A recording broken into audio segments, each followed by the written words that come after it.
ये श्रीमद् भागवत जो है वेद रूपी कल्प वृक्ष है। ये वेद रूपी कल्प वृक्ष से जब भी जो कुछ मांगेंगे वो आपको परिपूर्ण मिलेगा।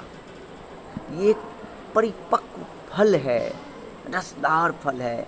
इसमें सिर्फ रस ही रस है, गुठली नहीं है। और ये परिपक्व फल जब श्री शुक मुखाद नृदरवशयुक्तम, जब शुकदेव जी के मुख से, उनके होठों से निकलता है तो ये फल जो है और अमृत के समान हो जाता है और मीठा हो जाता है दोस्तों।